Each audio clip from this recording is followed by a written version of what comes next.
বলে দিলাম। আরে পূজা, পূজা শোনো আমার কথা। বাবা তুমিও না, দেখলে তো রাগ করে চলে গেল। কেন গ্রামের বাড়িতে থাকতে পারছিলে না? আবার চলে এসছো নির্লজ্জের মতন এখানে। বাবু, চিকিৎসা করার টাকাটা?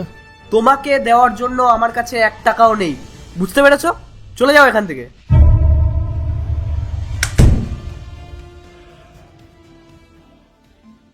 বাবু। বাবা তুমি এখানে? হ্যাঁ বাবু, আমি তোর কাছে এসেছি কিছু জরুরি কাজের জন্য। কি কাজে বাবা? আসলে আমার পায়ের চিকিৎসা করাতে হবে, তাই কিছু টাকা লাগতো।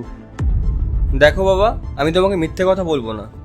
আমার কাছে টাকা আছে, কিন্তু সেই টাকাগুলো আমি এমার্জেন্সির জন্য রেখেছি।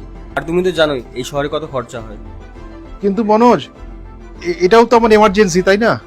বাবা তোমার এমার্জেন্সি তুমি দেখো না, আমারটা আমি দেখে নেব।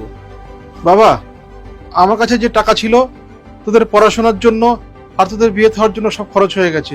আমি কোত্থেকে টাকা পাবো বল? ব্যাস, সবকিছু শেষে তুমি সে একটা কথাই শোনাও আমাকে। আমার এমনিতে অনেক দেরি হয়ে গেছে, আমাকে দেরি করিও না।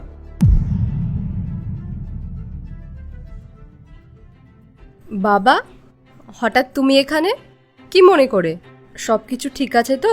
কিচ্ছু ঠিক নেই মা। কেন, কি হয়েছে বাবা? আমার পায়ের চিকিৎসা করাতে হবে, আমার কাছে টাকা পয়সা নেই।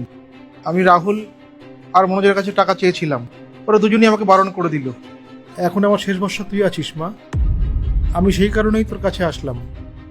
নিজের মেয়ের কাছে টাকা চাইতে আমার খুবই লজ্জা লাগছে। আমি কি করব বল? এছাড়া আমার কাছে আর কোনো উপায় নেই।